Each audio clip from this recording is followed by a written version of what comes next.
Hello, this is Frank D'Amelio. Welcome to Trade Show Tactics. Get ready to discover how I doubled the leads at trade shows for companies like Fidelity, OFS, and Procter & Gamble. Here's the fact.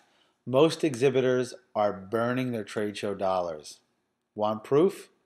According to the CEIR, the authority on trade show statistics, 80% of leads receive no follow-up. The Hippocratic Oath says do no harm, and that's exactly where we're going to begin. We're going to learn how to avoid the 4 most harmful things that most exhibitors do. It's a simple mnemonic. Don't be a pest. P-E-S-T.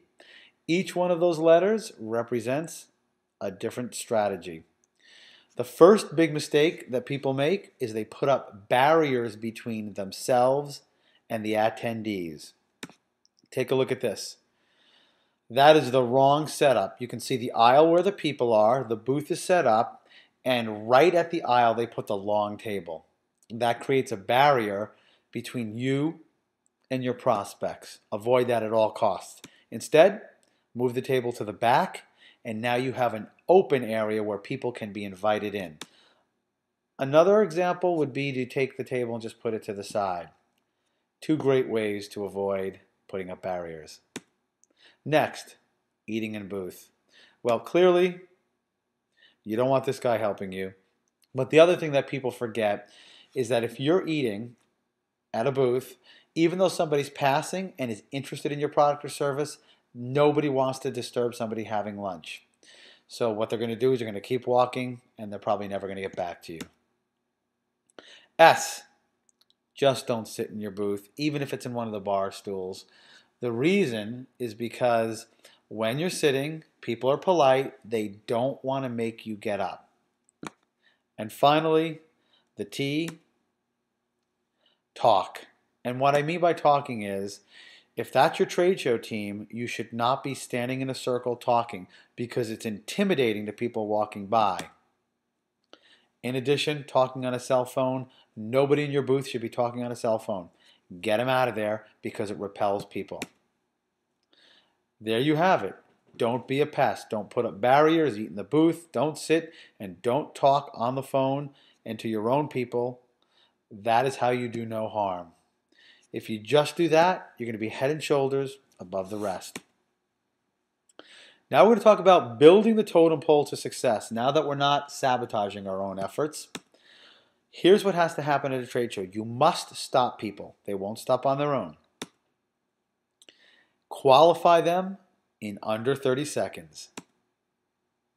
Make sure you have a way to collect their information, and finally, have a follow-up strategy.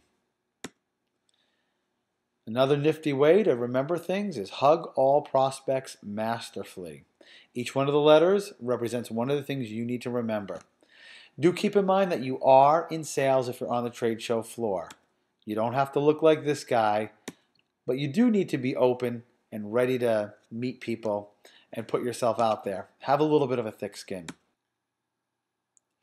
H in hug all prospects masterfully means use the handshake to stop them. This is one of the only ways that you can get somebody who's walking by your booth to stop and pay attention to you. So you just stand at the end of your booth. As people come walking by, you simply stick out your hand and introduce yourself. Even the most seasoned salespeople will have a hard time doing this because you will be left hanging on occasion. I say, so what? That only took me 5 seconds, and I'll definitely get the next person.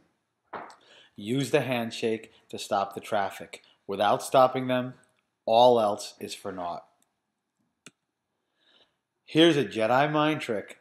Use names.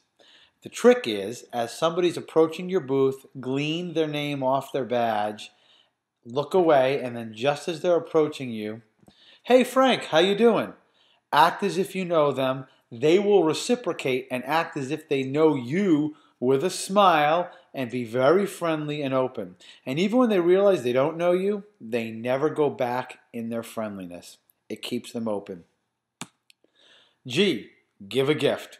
There are so many great premiums out there to give, but notice it says give a gift. Do not let them take a gift. Do not have a basket of giveaways in front of you that people just grab.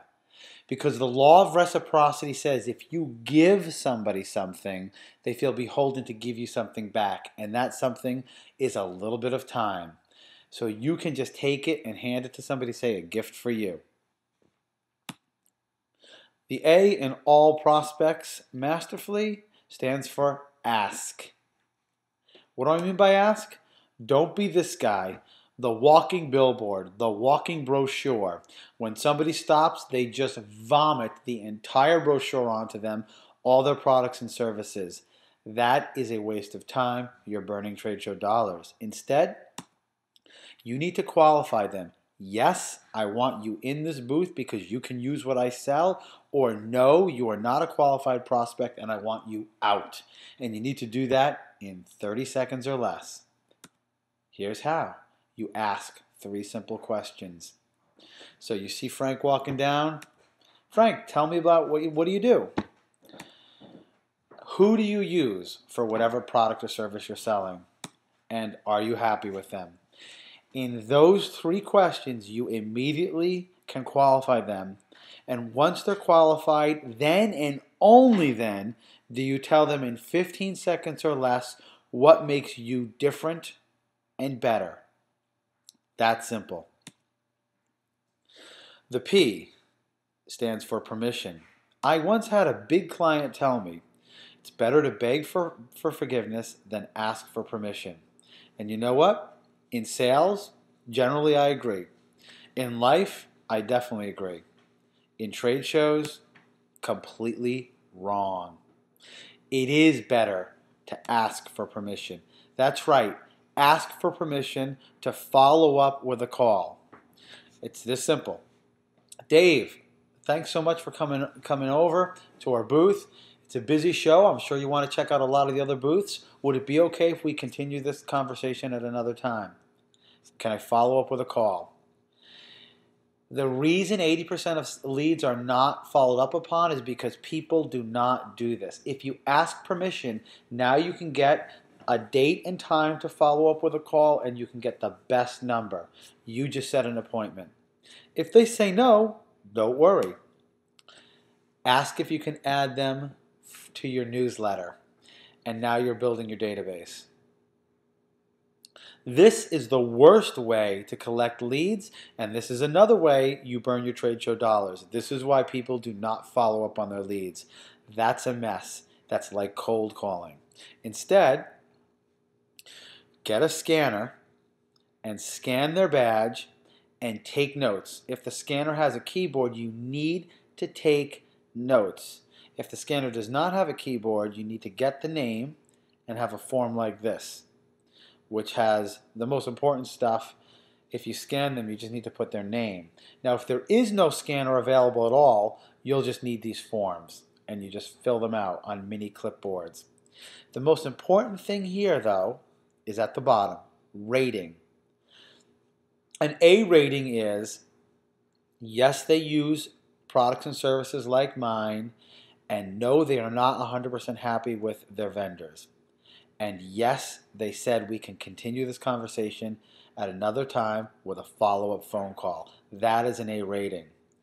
And when you leave a show in a day's work, 15, 20 A leads per salesperson is a great goal to have.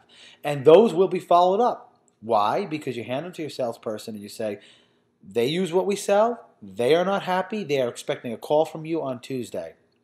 That's not a cold call. That's a very warm call. For the smaller exhibitor or for the shows where they don't have scanners, here's your survival kit for lead building. 3 mini clipboards, 3 staplers, 10 clip-on pens because they will walk away with them, and lots of extra lead forms. That's your survival kit. Make sure you have all of that. And M in masterfully stands for move on. A trade show is a perishable asset. Make sure you get them out. You're not there to jibber jabber. You're there to make the appointment and then get them out. Problem is, it's very awkward to push somebody out who tends to cling to you and blab and blab and blab. It happens all the time. Here's how you do it. You help them out. Literally, help them out. Here's something I'll do. If Bob's blabbing and blabbing about the cost of college education, hey Bob, thanks for visiting us. It's that simple. Break the rules if you need to. This is one time where it is okay to take out your cell phone. Act like it's ringing, grab it out of your pocket and say, oh, I got to get this. They'll get the hint. Code word. Have a code word or a body language position where the rest of your team knows to call you away from that person. A lot of times we'll do both hands behind the back. If I do that, Jason knows to call me over and say, Frank, we need some help with the brochures over here. And finally, my favorite is the way you stop them. If they keep blabbing, just stick out your hand. Just stick it out. They'll automatically shake it and know that the conversation is over. There you have it. Help them out. Obviously, follow up with A leads first. If you really want to impress, at the show already you should have handwritten